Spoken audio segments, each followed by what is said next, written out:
Este pasaje es sobre uno de los sucesos más interesantes en el Antiguo Testamento. Y todos lo hemos escuchado en algún momento y quizás pensemos en él, pero nunca en aplicarlo a nuestra vida personal. Y aquí en Éxodo 14 y en varios capítulos cercanos está la historia del gran escape. Escuchamos la frase, pero se trató de esto. Quisiera pues que veamos este suceso tan conocido de Moisés y el Mar Rojo, y luego quisiera que saquemos 5 principios de aquí para enseñarle cómo hacerlo y cómo puede hacerlo con cualquier pasaje bíblico que estudie. Entonces, cuando veo esto y me percato de lo que pasó, Faraón teme, así que esclaviza al pueblo de Dios y no sabemos por cuánto tiempo, pero fue mucho tiempo. Así, pues, aquí está Moisés, quien creció en Egipto, en la casa del faraón, ¿recuerda? La hija del faraón lo halló en una canasta en el río Nilo. Y así creció en las escuelas, educado por los egipcios, así que sabía muy bien cómo vivían. Y una vez, Moisés cometió un crimen cuando mató a un egipcio y se fue al otro lado del desierto, a Madián. Ahora, 40 años después, Dios trató con Moisés en la zarza ardiente y le dijo que volviera a Egipto para sacar a su pueblo de la esclavitud. Usted recordará esa historia. Así que regresó y Dios trabajó en su corazón y comenzó a enfocarse en lo que Dios le pidió. Claro, confrontar a Faraón para que liberara a los hebreos era un gran absurdo en lo que a Faraón concernía. ¿Por qué razón? Y como era de esperar, Faraón no le prestó mucha atención a eso. Aquí vemos en la Biblia en qué se especializa Dios. Él sabe cómo llamar nuestra atención. ¿Y qué hizo? Comenzó con la primera de 10 plagas. Y luego, la obra de Dios que cambió toda la historia fue cuando Dios mató al primogénito de todo Egipto y de todos sus habitantes. Y recuerde, la Biblia dice que Moisés dio instrucciones al pueblo de Israel.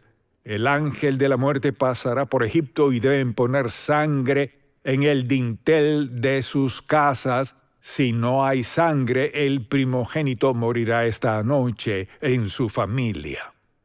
Pero ese fue el golpe final para que Faraón se diera cuenta de que ya no podía tenerlos cautivos y que ya no podía seguir ignorando su religión y sus creencias. Así que desde luego los liberó. Y al hacerlo, dice la Biblia que además la gente de Egipto, los ciudadanos egipcios, les dieron su oro, plata, ropa, todo para deshacerse de ellos. Si usted hubiera pasado por esas 10 plagas, con gusto les habría dado todo lo que fuera para deshacerse del tal Moisés y de todo ese pueblo llamado hebreos o israelitas en aquel tiempo. Así, con eso en mente, deseo que veamos este primer principio en el cual deseo que meditemos. Sabemos el resto de la historia y ya llegaremos allí. El primer principio es este: Dios siempre sabe que es mejor. ¿A qué me refiero? Dios siempre sabe que es mejor, pues todos enfrentamos circunstancias en la vida y preguntamos, Dios mío, ¿cómo supero esto? ¿Cómo sobrevivo? ¿Cómo lo enfrento? Bien, quisiera que veamos el primer punto aquí.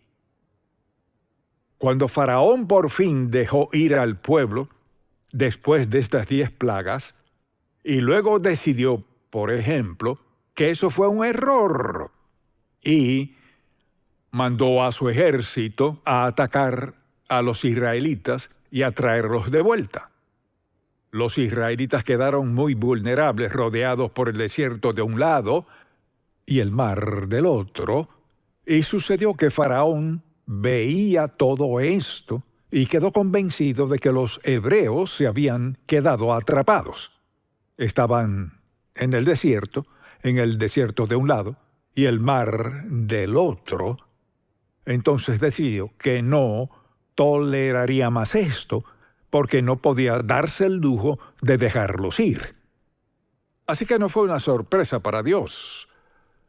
Lo que le pasó a Faraón fue esto, lo que le pasa a mucha gente: olvidar quién tiene el control. Dios estaba a cargo, no Faraón. Ni siquiera los hebreos lo estaban. Dios estaba a cargo.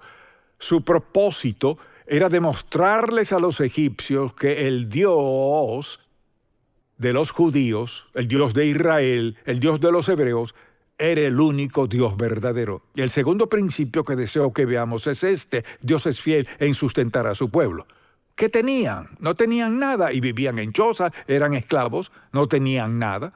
Y lo último que habían pensado era que los egipcios vaciarían sus casas de sus valiosos bienes, desde ropa hasta joyas de oro y plata, y se las darían a los judíos. Mire, solo Dios pudo haberles dicho a los egipcios: dénselo, sáquenlos de aquí.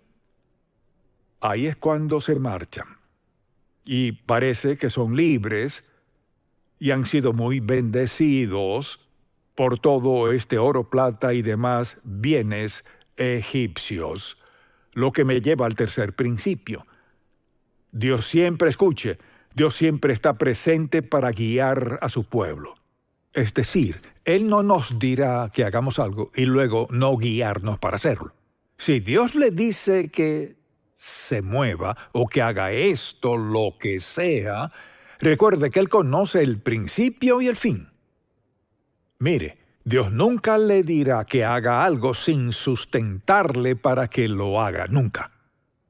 Con frecuencia escucho a alguien decir: sé que Dios me dijo que hiciera eso, pero no sabía cómo, y le dije que no.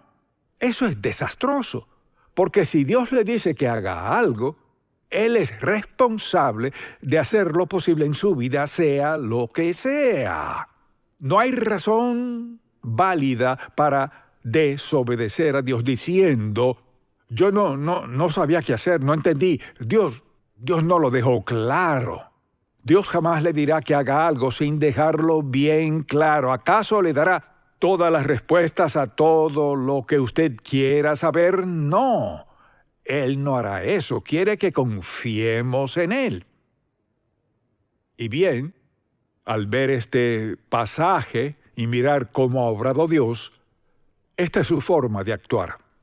Es decir, Él nos mostrará qué hacer, y cuando lo haga debemos preguntarnos: ¿estoy dispuesto a obedecer a Dios aunque no lo entienda del todo?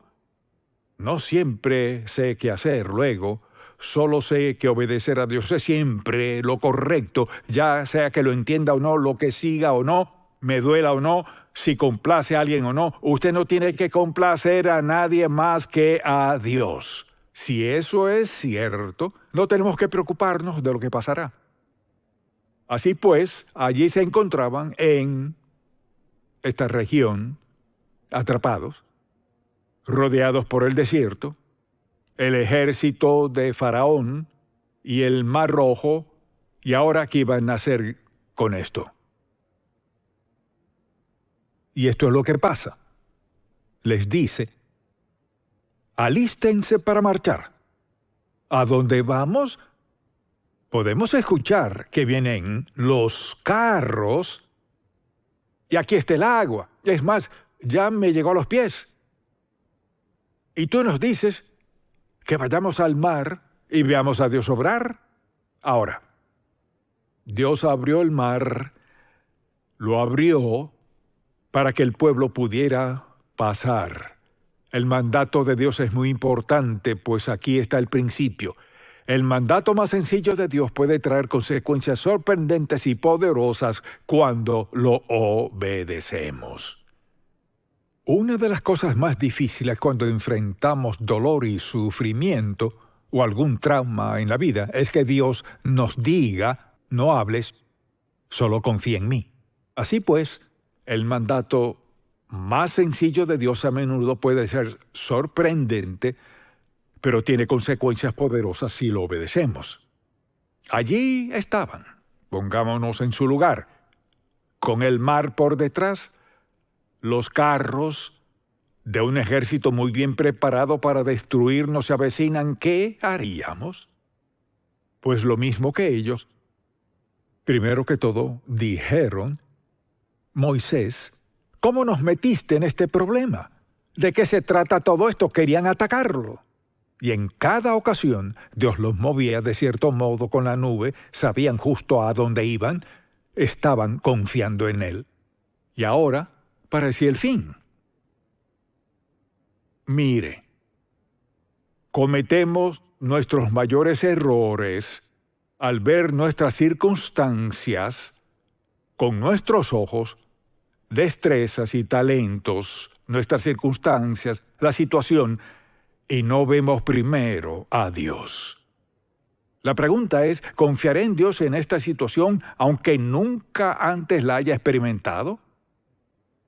A veces no entendemos los mandatos de Dios, pero debemos decidir, ¿haré lo que Dios dice o haré lo que quiero hacer, lo que me dice mi mente que haga? Así que ahí estaban. Tenían que creerle a Moisés, confiar en Dios o no. Bien, lo importante aquí es esto. A veces, cuando estamos en medio de nuestras circunstancias así como son, el mandato más sencillo de Dios puede tener grandes consecuencias. Y a veces quizás Dios le diga, siéntate, descansa. O le dirá, quiero que vayas ahí, confía en mí. No trate de entenderlo.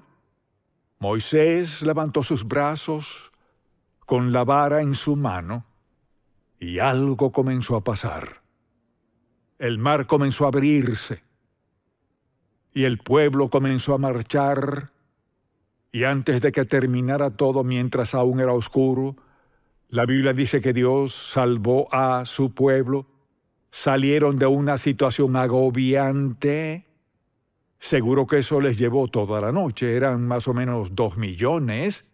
No sé cuánto habrá durado, pero Dios mantuvo la oscuridad por aquí hasta que todos pasaron. Al terminar de cruzar, ¿qué pasó?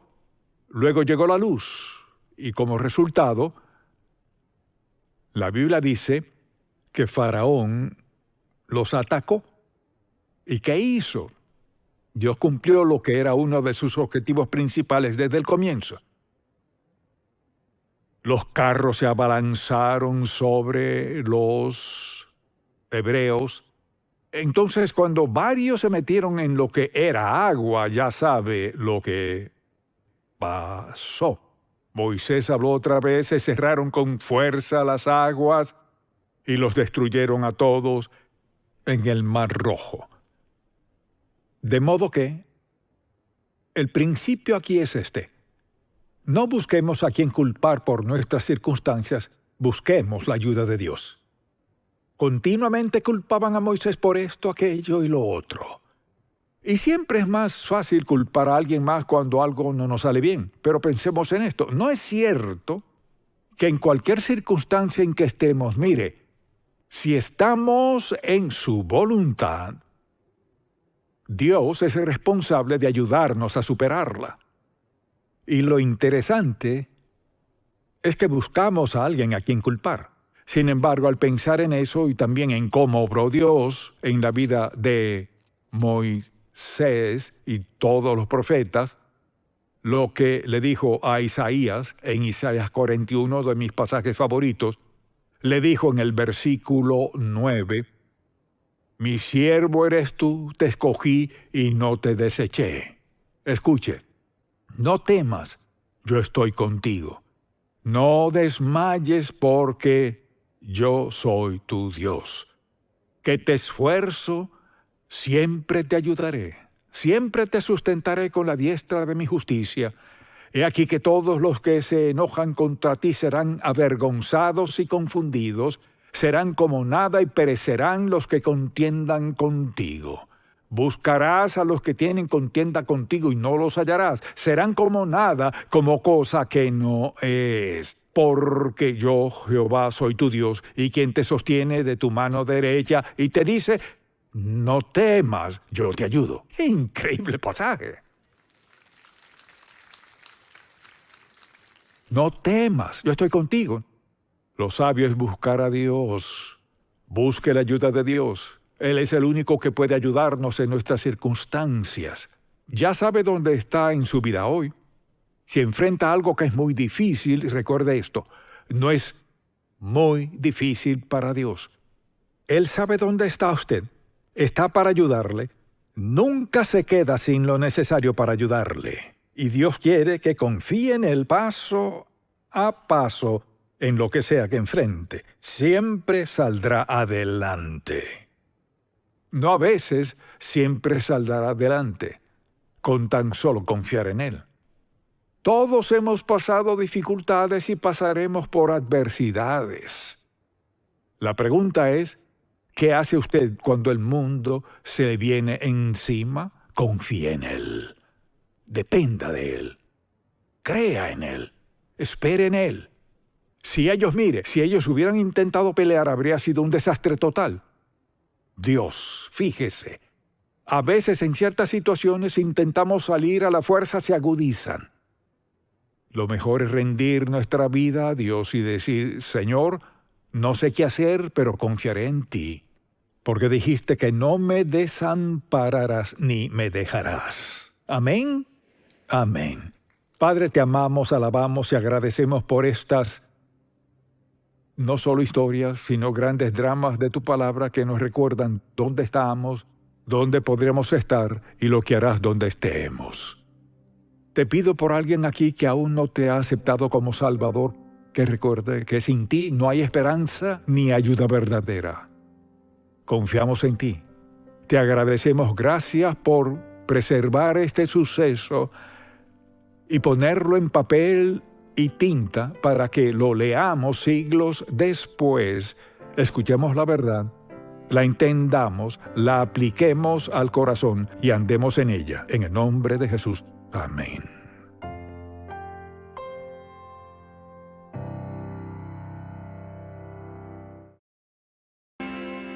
De vez en cuando alguien me dice, ¿sabe qué? Usted habló de cuán bueno es Dios y que al aceptarlo como Salvador personal, entra en nuestra vida, tenemos al Espíritu Santo y todo mejora. Pues acepté a Jesucristo como mi Salvador personal y las cosas empeoraron. Y quizás todos hemos dicho eso de cierta manera. Creemos que al aceptar a Cristo como nuestro Salvador, todos tenemos esas promesas en la palabra de Dios y a veces parece que lo que sigue es todo un desastre después de lo que creemos que es una promesa de Dios. Y a veces no podemos explicar lo que Dios está haciendo porque queremos hacer lo correcto, pero de algún modo no sale bien. Pensemos en Moisés, por ejemplo. Desde que dejó la zarza ardiente, obedeció a Dios, estaba muy sorprendido de lo que había escuchado y visto. Así que se fue de la zarza ardiente comprometido a hacer lo que Dios quería que hiciera y lo hizo. Y debía decirle a Faraón que dejara ir al pueblo, pues Faraón, en lugar de escucharlo, les duplicó el trabajo. Ya no solo hacer ladrillos, sino buscar la paja para hacerlo. Así que el enemigo número uno en ese momento en particular en la vida de los hijos hebreos era Moisés, porque Faraón había duplicado sus responsabilidades y sus requisitos. Moisés estaba seguro de que había hecho lo que Dios le dijo que hiciera, pero el resultado no fue el esperado. Ahora todos experimentamos eso en la vida cuando creemos saber con exactitud qué dijo Dios y nos pasa lo mismo, no sale como esperábamos. Entonces, al ver este pasaje bíblico, creo que es un pasaje que describe lo que nos sucede. Queremos hacer lo correcto, creemos que hemos hecho lo correcto, creemos que hemos escuchado a Dios, nos sale así y nos juzgamos y nos condenamos y decimos, Señor, no estabas escuchando en nada, y sentimos autocompasión y culpamos a Dios. Entonces, ¿cuál es la solución a todo eso? Así que deseo que juntos vayamos al tercer capítulo de Éxodo, desde el versículo 10. Ven por tanto ahora y te enviaré a Faraón para que saques de Egipto a mi pueblo, los hijos de Israel. Esa era una gran responsabilidad y requisito. Entonces Moisés respondió a Dios, ¿quién soy yo para que vaya Faraón y saque de Egipto a los hijos de Israel? Y él respondió, ve, porque yo estaré contigo, y esto te será por señal de que yo te he enviado. Cuando haya sacado de Egipto al pueblo, serviréis a Dios sobre este monte. Dijo Moisés a Dios, he aquí que llego yo a los hijos de Israel, y les digo, el Dios de vuestros padres me ha enviado a vosotros, y ellos me preguntaren, ¿cuál es su nombre? ¿Qué les responderé? Y respondió Dios a Moisés, yo soy el que soy. Y dijo, así dirás a los hijos de Israel, yo soy, me envió a vosotros. Notemos esto y deseo que escriba estas declaraciones. Cuando vengan los problemas, debemos recordar sus promesas, y esas promesas son vitales como parte de nuestras creencias. Vayamos a Hebreos, por ejemplo, y veamos un par de versículos allí. En el capítulo 10, versículo 23, la Biblia dice, mantengamos firme sin fluctuar la profesión de nuestra esperanza, porque fiel es el que prometió. Y luego el versículo 36 dice, porque os es necesaria la paciencia para que, habiendo hecho la voluntad de Dios, obtengáis la promesa. Creo que quizás todos teníamos la idea al aceptar a Cristo, la vida está a punto de mejorar para mí. Y la mayoría de las veces es así, y quizás de algún modo es así, pero a menudo no de la manera esperada. Gente que ha vivido en pecado y desobediencia a Dios, solo por haber aceptado a Cristo como su Salvador, mucha atención, no significa que Él haya borrado todas las consecuencias, sí significa que su nombre está en el libro de la vida del Cordero, que sus pecados han sido perdonados, sí quiere decir que tienen nueva vida, pero todas las consecuencias no desaparecen solo por pedirle a Cristo que nos salve. Entonces, cuando vengan los problemas, debemos recordar sus promesas. En segundo lugar, Dios le dijo, por ejemplo, en el capítulo 6, versículo 1, Él dice, esto puedes esperar, Faraón sacará a los hebreos de Egipto. Y justo eso es lo que Moisés quería oír, y esta es una promesa de Dios, los sacará. Y luego dice, endureceré el corazón de Faraón, pues ahora eso cambia toda la historia. Esto es lo que harás, y luego me dices que endurecerás el corazón de Faraón. A veces al pasar por dificultad nos parece que Dios obra del otro lado. Pareciera que estuviera a favor del enemigo, pero Dios siempre quiere que veamos más allá de la circunstancia inmediata, porque Dios no solo actúa en una molécula minúscula, en un pequeño círculo. Dios obra con el panorama completo en mente. Por eso debemos aprender a escuchar a Dios con atención. Dios no comete errores. Y cuando le habla a nuestro corazón, y a veces la gente dice, pues supongo que oí mal a Dios, no lo escuchó mal, sino malinterpretó lo que Dios le dijo. Dios no dijo, haré todo fácil para los hebreos, sino dijo, los voy a liberar. Y lo haré endureciendo el corazón de Faraón. Bien, ya usted se sabe la historia. Endurecer el corazón de Faraón hizo estragos en el pueblo hebreo. A veces cuando Dios nos hace una promesa, escuche bien, no nos da los detalles. ¿Y por qué no? Pues tendría que preguntárselo a Dios. Puede cuestionarlo si quiere, pero escuche, Dios sabe cuál es su propósito y su meta siempre es por nuestro bien. Su propósito siempre es hacer algo en nuestra vida que traiga bondad y gozo a nuestros corazones, pero a veces trae dificultad, dolor y sufrimiento. No hay promesa en la palabra de Dios que nos garantice una vida sin sufrimiento, pena y dolor.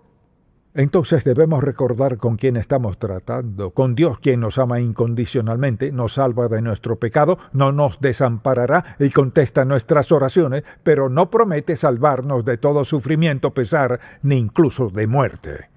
Entonces, al ver esto, la promesa de Dios a Moisés fue maravillosa, pero no le dijo, será fácil, será un éxodo maravilloso, todo saldrá a las 1000 maravillas. Moisés estará sentado en la cima del mundo. Nada de eso. Entonces, lo tercero que deseo que notemos es esto. Dios está obrando para lograr su propósito aun cuando ni siquiera lo veamos, cuando no lo entendamos.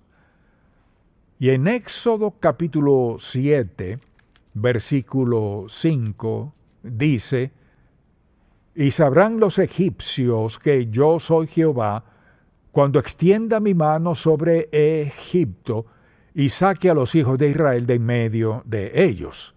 Dice, pasará esto. No te daré todos los detalles, pero recuerda que yo soy Jehová, cuando extienda mi mano sobre Egipto y saque a los hijos de Israel de en medio de ellos. E hizo Moisés y Aarón como Jehová les mandó, así lo hicieron. Era Moisés de edad de 80 años, así que Dios les aseguraba lo que iba a suceder, pero no le dio todos los detalles. Y haré esto. Así que pensémoslo. Volvamos a leer ese versículo. Dios dice, los liberaré, y luego, ¿qué sucede? Dice la Biblia que después de decir, los liberaré, Dios desató una serie de plagas desde convertir los ríos en sangre, hasta la muerte del hijo de Faraón. ¿Cómo encajó eso en la promesa? ¿Liberaré a mi pueblo? Luego dijo, los egipcios sabrán que yo soy Dios. Y a veces vemos la evidencia de Dios en acción y no siempre entendemos cómo lo hace. Dios hace una promesa, usted dirá, bueno, siempre cumple su promesa, sí. ¿Nos da siempre los detalles? No. Porque es así como crecemos en nuestra fe, creyéndole, confiando en Él cuando no entendemos. En ninguna parte Dios promete que entenderemos. Promete cumplir su palabra, promete que estará con nosotros, promete suplir nuestra necesidad, pero no que siempre entendamos. A veces vemos la evidencia de Dios obrando en nuestra vida, otras veces no podemos verlo. O sea, Moisés no podía prever lo que Dios tenía en mente. Y cuando Dios le dijo, te usaré para liberarlos, y luego ve lo que pasa, es normal que lo cuestione. Señor, dijiste esto. Pero debemos recordar que Dios no siempre da detalles. ¿Escuchó eso? Bueno, unos cuantos de ustedes sí. Dios no siempre nos da detalles. ¿Amén? Pues así nos damos cuenta de si confiamos o no en Él. Por lo general, cuando Dios habla de algo bueno que hará, lo que hacemos es que nuestra mente salta de hoy a lo bueno. Así que no nos gusta pensar en cuál es la diferencia entre la promesa de hoy y lo bueno de mañana. Puede pasar mucho en ese lapso de tiempo. Lo que sucede aquí es que tomó la muerte del hijo de Faraón para convencerlo de que dejara ir al pueblo. Pero justo eso fue lo que planeó Dios. Él sabía lo que tendría que suceder antes de que Faraón dejara ir al pueblo. Así que piensa en todas las plagas y demás de lo que hablaremos luego. Pero Dios está obrando para lograr su propósito, pero no siempre de las maneras que esperamos.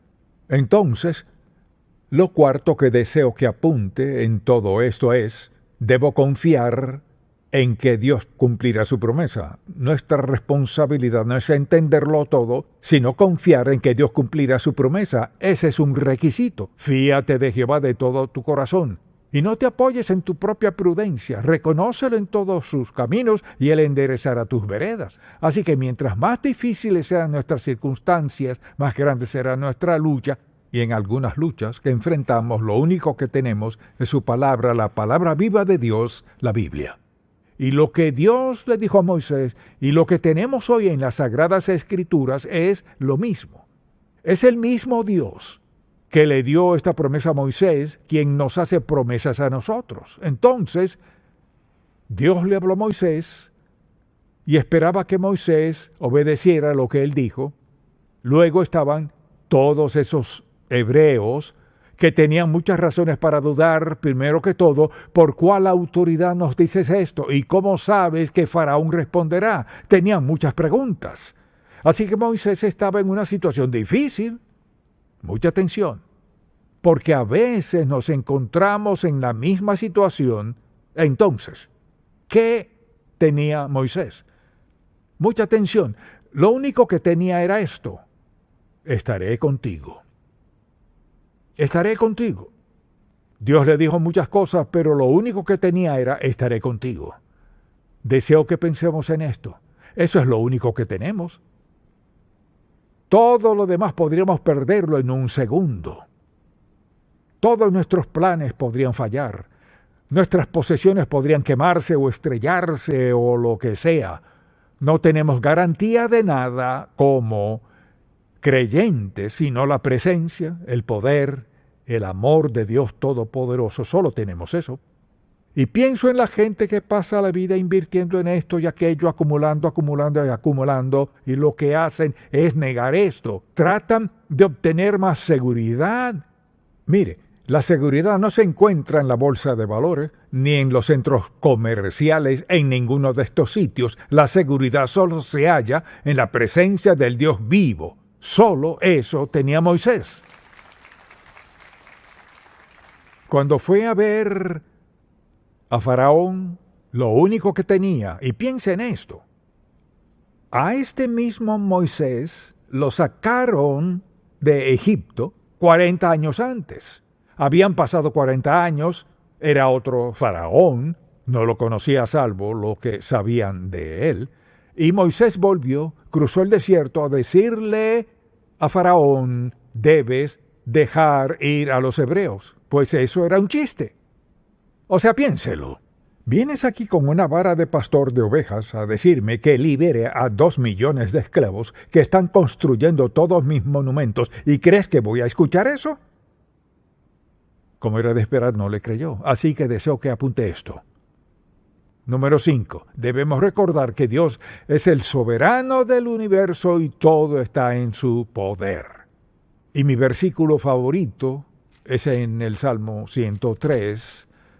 Me escuchará citarlo muchas veces, pero le invito a acompañarme a buscarlo. Salmo 103, versículo 19. Él dice: Jehová estableció en los cielos su trono y su reino, o sea, su poder, su amor, todo lo que es, que hace. Su reino domina sobre todo. Quiere decir que el poder de Dios Todopoderoso domina sobre todo. Recuerda que una de las cosas que le dijo Dios a Moisés antes de ir a ver a Faraón: estaré contigo. Estaré contigo. Mucha atención, lo que Dios le dijo a Moisés nos lo ha dicho a cada uno de nosotros que somos seguidores de Cristo. Estaré contigo hasta el fin del mundo y más allá. Al aceptar a Cristo como Salvador, el Espíritu Santo viene a nuestra vida a sellarnos como hijos de Dios. Entonces, no es que hagamos esto con nuestro poder, sino que caminamos con la fortaleza y el poder. Así que es el poder de Dios. Entonces, lo que sea que le pidamos, lo que necesitemos en la vida, Él es el Dios soberano del universo, o sea, que es capaz y poderoso para hacer lo que se necesite hacer en nuestra vida. Ahora, mucha atención, piensa en esto por un momento. Al aceptar a Cristo como nuestro Salvador, estamos de acuerdo en que Él escribió nuestros nombres en el libro de la vida del Cordero, que vino a nuestra vida mediante el Espíritu Santo y nos selló para siempre como sus hijos. No podemos perdernos, sellados para siempre. Él vive en y mediante cada uno de nosotros, su voluntad mediante el poder del Espíritu Santo. Tenemos esa relación con Él. Eso significa que tenemos la intervención de la presencia y el poder de Dios en cada aspecto de nuestra vida. tiene al Dios soberano del universo, al mismo que caminó con Moisés para que viera a Faraón y pudo haberlo aniquilado en un instante de haber querido, pero al Dios decir estaré contigo, Faraón no pudo hacerle nada a Moisés, pues Dios estaba con él. A veces olvidamos a quien tenemos dentro de nosotros y lo que tenemos al tenerlo a Él. Así pues, tenemos la confianza de que Dios cumplirá su palabra. Lo sexto que deseo que escribes esto. A menudo Dios tiene un plan inesperado para suplir nuestras necesidades. Escríbala. A menudo Dios tiene un plan inesperado para suplir nuestras necesidades. Entonces, al pensar en eso, considere lo que dice la Biblia en Romanos 9, versículo 17. Escuche lo que dice.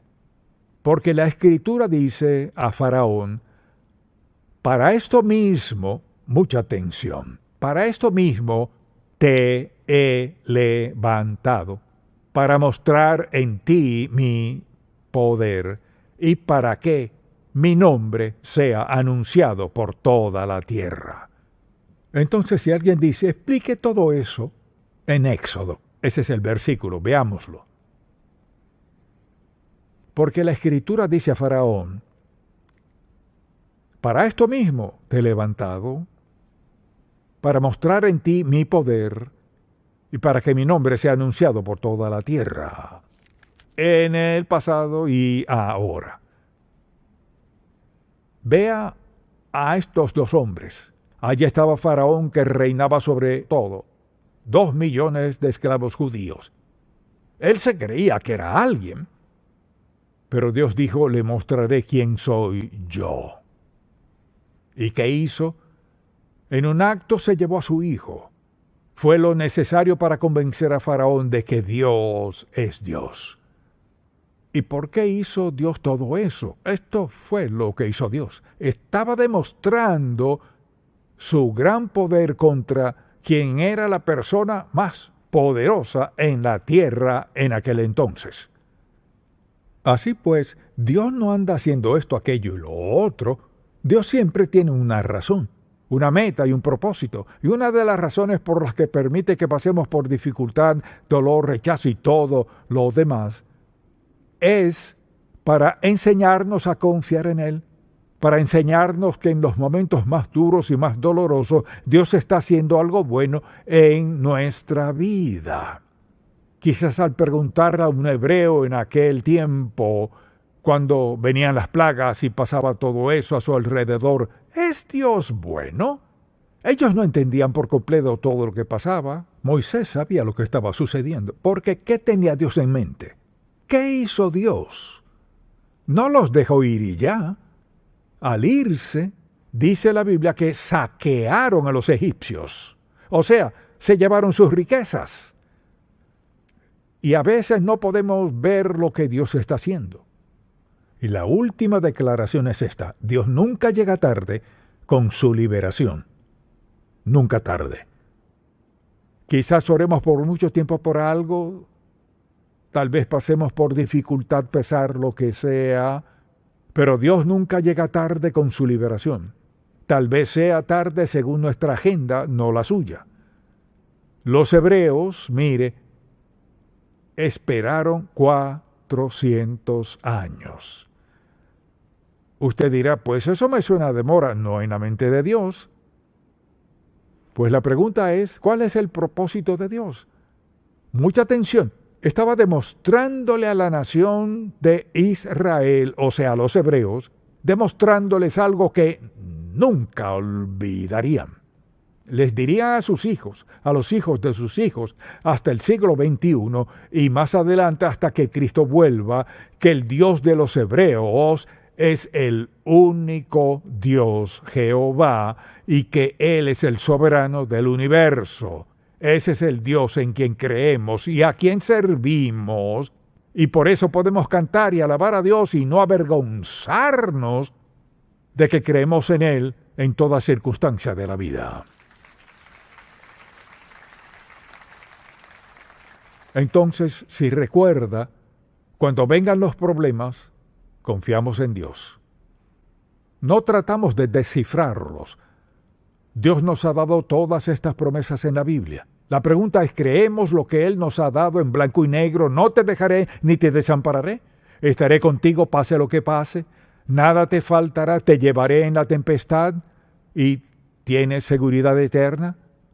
¿Sabe usted cuán bendecido es? Piensa en cuánto nos quejamos y cuán bendecidos somos. Y la promesa no es de cualquiera, es del Dios soberano del universo, quien tiene el poder de bendecirnos como Él quiera, edificarnos en la fe y hacer de nuestra vida un ejemplo y un testimonio al no creyente en su lucha. Quizás usted sea una de esas personas que está luchando hoy. Tal vez no sepa si cree o no en Dios. ¿No puede darme una buena razón para no creer en Él? Aquí hay cientos de páginas escritas en la palabra de Dios para creer en Él. Y dice, porque todo aquel que invocar el nombre del Señor será salvo. No tal vez será salvo. Esta bondad del Dios a quien servimos y en quien creemos es el Dios de gracia, amor y perdón. Le desafío, si no ha aceptado a Cristo como su Salvador, a que rinda su vida a Él. Quizás usted no entienda muchas cosas de la Biblia. Hay muchas cosas que yo no entiendo. Tal vez no lo hubiera hecho de esta manera u otra, pero esa es la manera de Dios, que es perfecta porque Dios sabía lo que buscaba. Él perdonará su pecado si se lo pide, no porque usted vaya a ser mejor ni por las promesas que le haga, sino porque el Hijo de Dios murió en la cruz, dio su sangre y salva a todo aquel que clame a Él. Así como el ángel de la muerte pasó por Egipto, y sin sangre en los dinteles habría muerte. Hoy, si no lo acepta como su Salvador, si no cree en la sangre de Cristo, no cree en la crucifixión, no cree en el Señor crucificado, un día se presentará ante Dios a dar cuenta, y todas sus excusas serán nulas y en vano. Le invito a pedirle a Cristo que le salve y déjelo que cambie hoy su vida y la gobierne para siempre. Amén. Pongámonos de pie. Padre, te amamos, te alabamos y te damos gracias por la maravilla de tu palabra, por la manera en que obraste en la vida de tus siervos, desde Génesis hasta Apocalipsis. Te pido que nos recuerdes una y otra vez, Señor, cuando sea necesario, que tú nunca cambias. Dijiste que no cambiabas y no lo harás. Tenemos el gran privilegio de clamar a ti en cualquier y cada circunstancia de la vida.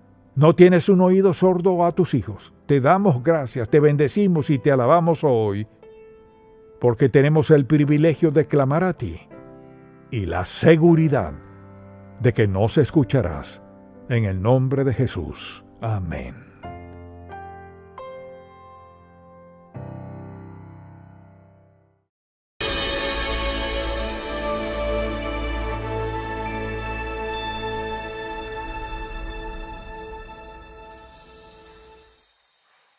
Si alguien le pregunta, ¿qué es paz? ¿Cómo la definiría?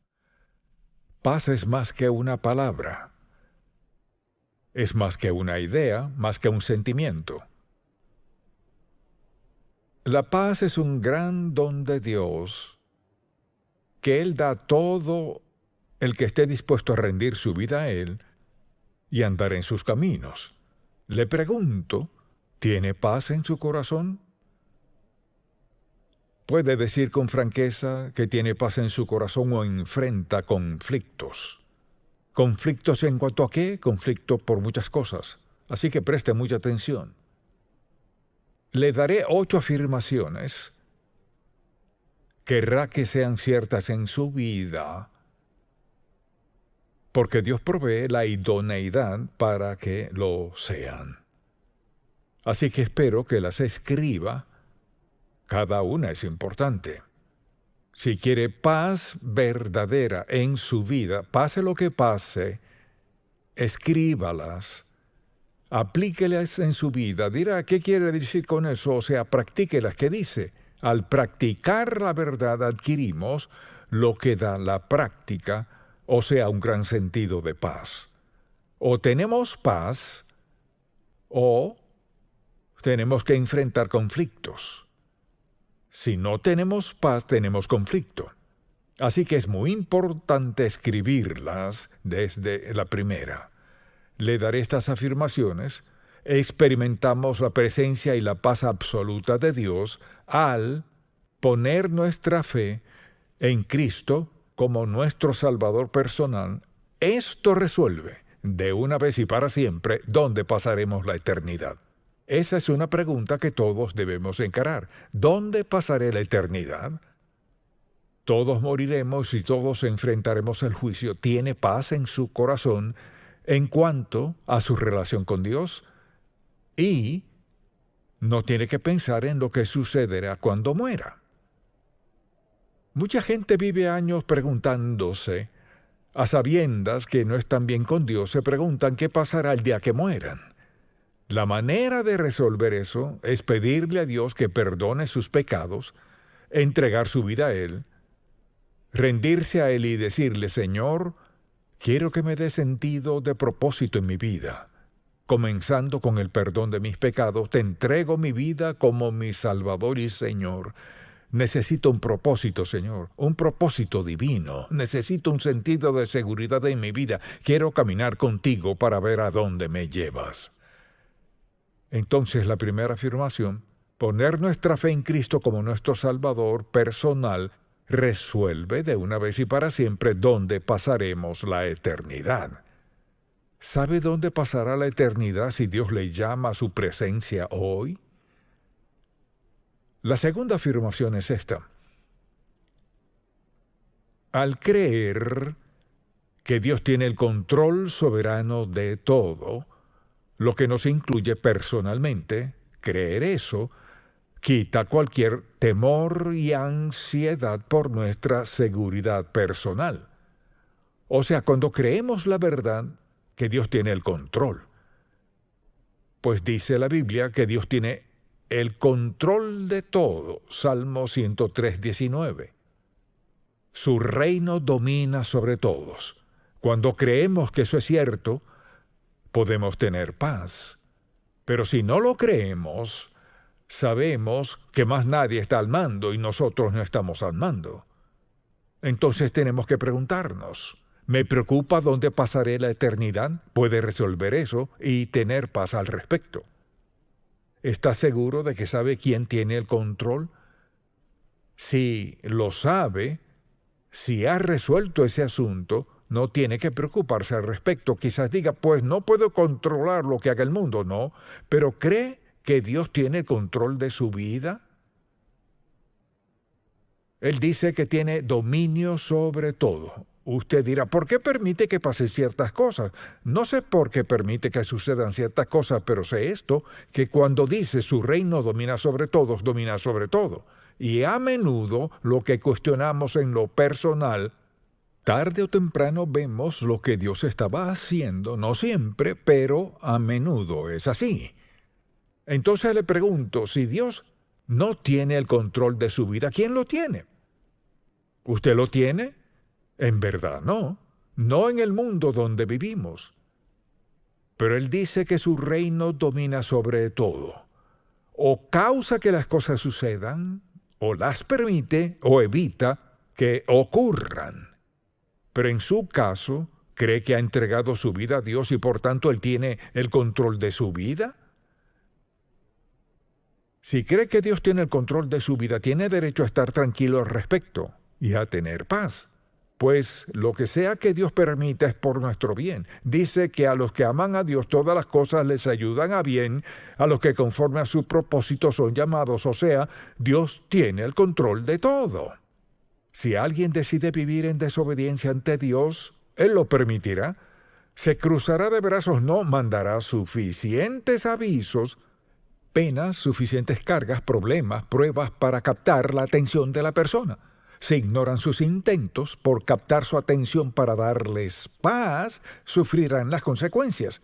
Mucha gente lleva vidas atribuladas, muy infelices, sin paz, con constantes problemas y pruebas por no creer que Dios tiene el control. No están al mando, pero intentan estarlo y eso no funciona.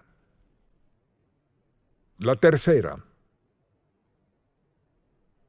confiar en que el Señor suple todas nuestras necesidades. Eso elimina nuestras preocupaciones diarias en cuanto a no tener lo suficiente. Anote eso. Confiar en que Dios suple todas nuestras necesidades elimina nuestras preocupaciones diarias en cuanto a no tener lo suficiente. Y Pablo dice, mi Dios, pues suplirá todo lo que os falta conforme a sus riquezas en gloria en Cristo Jesús, que es una promesa de Dios. Él se encargará de cualquier necesidad que tengamos si vivimos en obediencia delante de Él. Mire, no podemos tener paz verdadera preocupándonos por el dinero. No podemos tener paz preocupándonos por lo que sea. Alguien dirá, bueno, todo el mundo se preocupa por algo, no siempre. ¿Tenemos todos alguna razón para preocuparnos? En realidad no. Podemos pensar en ciertas cosas que nos desagradan, pero preocuparnos es encargarnos de todo el peso y la carga, llevarlo sobre nosotros y esperar lo mejor. Si vive esperando lo mejor en esta sociedad, está en problemas. Porque esta sociedad no le promete paz alguna, ni promete darle nada en verdad. Así que se trata de paz verdadera. Paz que sobrepasa todo entendimiento, como dice la Biblia. Paz que prevalece al pasar por toda clase de dificultades, penas, problemas. Dios quiere que sus hijos estén en paz con Él y los unos con los otros. ¿Puede hacerlo? Claro que sí. Porque la paz es un don que Dios nos da. Al pensar en la Navidad, cantamos de paz. Es sorprendente lo que cantamos y no creemos, o lo que cantamos y no experimentamos. A menudo es porque vivimos en desobediencia a Dios o no confiamos en Él. Si en verdad confío en Dios y pienso en esto, mi Dios pues suplirá todo lo que os falta conforme a sus riquezas en gloria en Cristo Jesús, o es cierto o no lo es. O Dios dice la verdad o es mentiroso. Una de dos. Y Dios nos promete paz. Esa paz se basa en nuestra fe y en nuestra obediencia a Él. Y a veces la gente dice, bueno, no tengo todo eso en mi vida, pues ¿qué clase de vida lleva?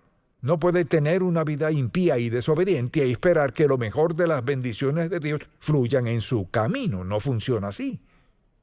La paz está disponible para quienes están dispuestos a creer en nuestro corazón que Dios suplirá todas sus necesidades. Luego, número 4. Mantener la conciencia limpia escuda y protege nuestra paz con nosotros mismos. Muy, muy importante.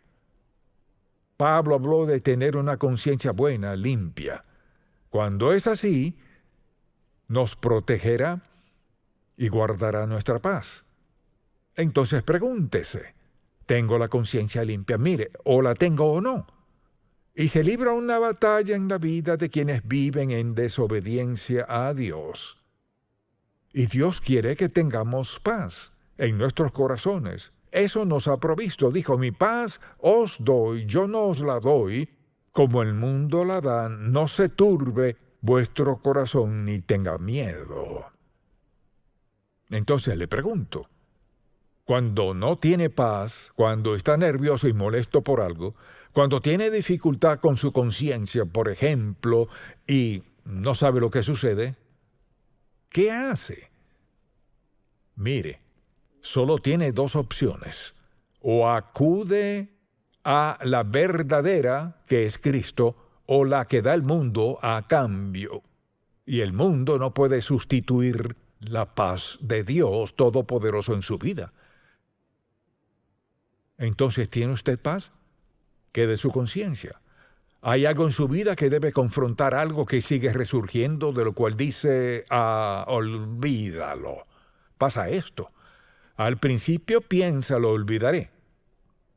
Trata de olvidarlo, así que tiene que fiestear un poco, quizás eso ayude. Así que pasa de una cosa a la otra hasta que termina atrapado por sus propias acciones, pudiendo tener paz absoluta en su corazón si confiara en Cristo.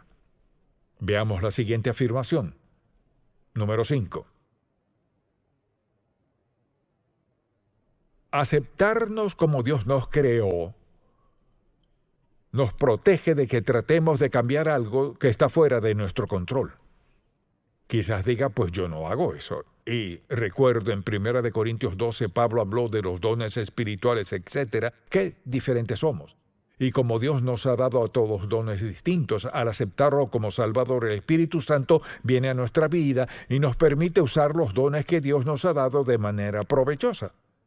Entonces, pensemos en eso y en las cosas que la gente cambia. Por ejemplo, las personas son muy infelices, a menudo son muy desdichadas porque no pueden aceptar la manera en que Dios los creó. No nos dio todos los mismos dones. Hay gente que, por ejemplo, ¿a quién no le gustaría tocar el piano? ¿A quién no le gustaría pintar como a otros que son tan talentosos al hacerlo? Muchas personas son dotadas de varias formas, pero la pregunta es esta. ¿Está tratando de cambiar algo en su vida sobre lo cual no tiene control? ¿Qué hace eso? ¿Lleva a la gente a beber? ¿Hace que sea difícil convivir con alguien más?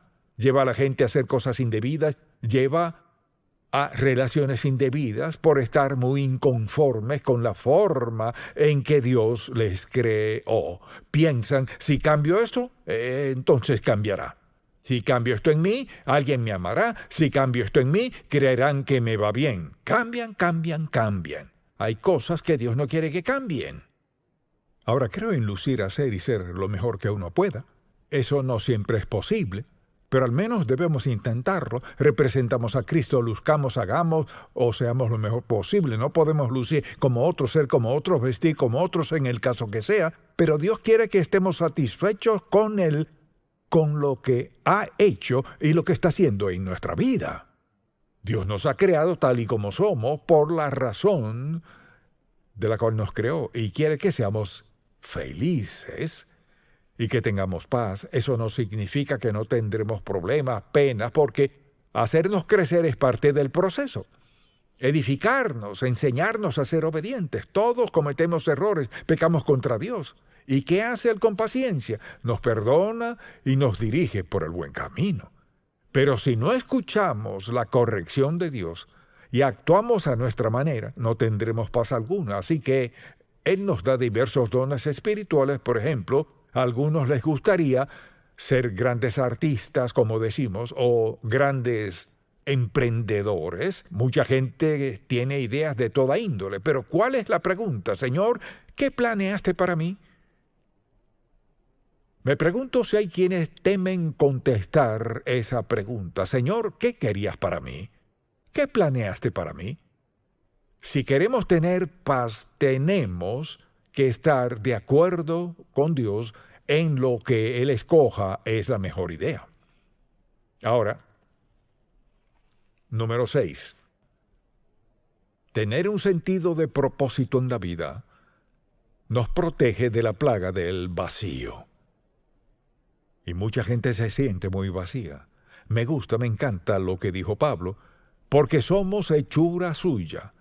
O sea, Dios nos creó, somos hechura suya, creados en Cristo Jesús para buenas obras, las cuales Dios preparó de antemano para que anduviésemos en ellas.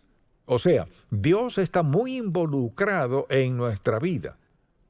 Porque somos hechura suya, creados en Cristo Jesús. Es decir, Dios tiene un propósito para nuestra vida.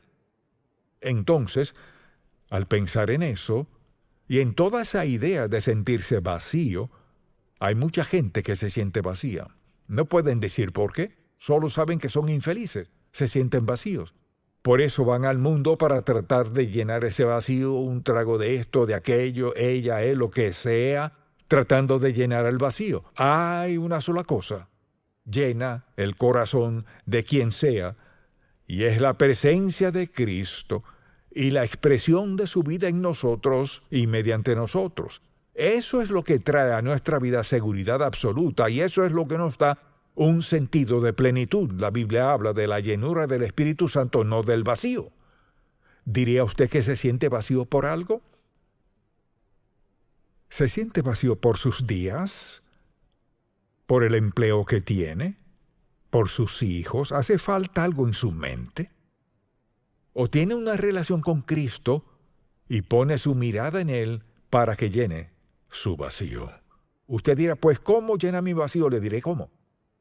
Mientras más cercana sea nuestra relación con Él, al hablar con Él, al escucharlo, al obedecerlo, al hacer lo que quiere y como quiere que lo hagamos, al usar los dones y talentos que nos ha dado, mientras más cerca estemos de Él, más paz tendremos. Entonces pregúntese, ¿soy una persona pacífica? ¿Tengo paz en mi vida? Todo eso es esencial y cierto. Desde luego, un sentido de competencia, o sea, sentirnos aptos y capaces en la vida, nos protege de fracasos causados por el sentimiento abrumador de incompetencia. A menudo la gente fracasa por sentirse incompetente. Y sentirse competente significa sentirse capaz, apto, calificado, idóneo, listo para hacer lo que se supone que haga, lo que Dios le haya llamado a hacer. El sentido de incompetencia hace que dudemos de nosotros mismos. Dios quiere que sintamos su suficiencia en nuestra vida. Mucha atención. Dios nunca nos llevará a hacer algo para lo cual no nos prepare. Y en 1 Corintios 12, Pablo menciona todas esas cualidades y los dones espirituales. Piense en esto. Usted tiene un don espiritual. Cuando aceptó a Cristo como su Salvador, preste mucha atención, el Espíritu Santo vino a su vida y en ese momento comenzó a actuar en su vida utilizando ese don espiritual, cualquiera que sea. Dios desea equiparnos para que alcancemos su propósito y voluntad para nuestra vida. Dios quiere que tengamos paz, quiere que estemos preparados, quiere que podamos llevar una vida que le personifique a Él, que muestre la existencia de Cristo en nuestra vida. Así compartimos nuestra fe y testimonio. Al ser obedientes a Dios, al andar en su voluntad con sus dones, entonces damos testimonio a otros de que Cristo nos facultará, de que nos mostrará qué hacer, nos preparará para hacerlo, nos dará lo necesario y podemos vivir en paz. Pero si siente un vacío en su vida es porque en algún momento ha evadido al pacificador, quien nos da dones, quien contesta oraciones y quien tiene una voluntad, un propósito y un plan para nosotros. Él tiene lo mejor para nuestra vida y la única manera de ser felices y tener paz es cuando andamos en esa paz. Así pues, vayamos a la última, número 8. Tener un sentido de pertenencia nos protege del doloroso sentimiento de rechazo y desprecio. Cristo dijo, venid a mí todos los que estáis trabajados y cargados y yo os haré descansar. Pero muchos no acuden a Él, así que no tienen paz. Todos nos hemos sentido rechazados por alguien en algún momento en nuestra vida. ¿No está de acuerdo en lo que es sentirse rechazado por alguien? Sobre todo alguien a quien ama, a quien respeta, a quien honra. ¿Se siente rechazado por ellos? ¿Se han alejado de usted? Dijeron palabras de rechazo y esas son palabras dolorosas. El rechazo es una actitud dolorosa, es un sentimiento doloroso. A veces puede que lo sintamos sin haber sido rechazados. Pero si el sentimiento está allí, el dolor también. Y como resultado reaccionaremos. Nos sentiremos heridos, enojados, vacíos, lo que sea. Pero para tener paz en su corazón, debe vencer el sufrimiento de rechazo. Piensa en esto. Si todo el mundo le rechazara, ¿sería un rechazado? La próxima vez que sienta que no es valioso, solo tiene que poner su mirada en una cosa. ¿Qué es? La cruz. Vea la cruz. ¿Cuán valioso es usted? Es tan valioso que Dios clavó a su Hijo en aquel viejo madero para darle al mundo el amor que no merecemos, pero que Él quiere que tengamos. Cuando se sienta rechazado, no deseado, no amado, abandonado, recuerde quién le ama. Quien le ama puede saciar cada necesidad en su vida y cada deseo de su corazón. si decide andar en obediencia a Él. Comienza con humillarnos ante Dios y decir: Padre, quiero confesar mis pecados, quiero reconocer mi desobediencia, mi rebeldía, mi falta de fe, etc. Te pido que me perdones, no porque lo merezca, sino por lo que hiciste en la cruz. Te pido que me perdones y desde hoy te rindo mi vida y quiero que vivas mediante mi vida. Quiero esa paz que dijiste que sobrepasa todo entendimiento. Quiero lo que ofreces y te entrego mi vida para que me llenes de tu paz. Quizás diga: funcionará en mi vida para toda vida. Y mi oración por ustedes: ¿no tiene paz en su corazón? Sé que no, si vive en pecado. ¿Qué está haciendo en su vida para ganar paz? No funcionará. Le costará dinero, penas, problemas, pruebas, puede costarle su empleo, su salud. Si está dispuesto a rendirle su vida a Cristo y a decirle que quiere la paz de la cual dijo: mi paz os doy, yo no os la doy como el mundo la da, no se turbe vuestro corazón, ni tenga miedo. Si usted quiere esa paz, es suya de solo pedirla y rendir su vida a Él. Dios está más que dispuesto a dársela. Padre, cuánto agradecemos por tu paciencia, dispuesto a perdonar una y otra vez. Deseas lo mejor para nosotros, nos da lo mejor, nos das guía para cada dirección que tomamos. Te pido que el Espíritu Santo grabe esta verdad en lo profundo de nuestro corazón y nos ayude a reconocer que estas verdades son ciertas, o habrá dolor, desilusión, dolor, pena, sufrimiento, vergüenza y todo lo demás. Te amamos, te alabamos, te bendecimos hoy. En el nombre de Jesús. Amén.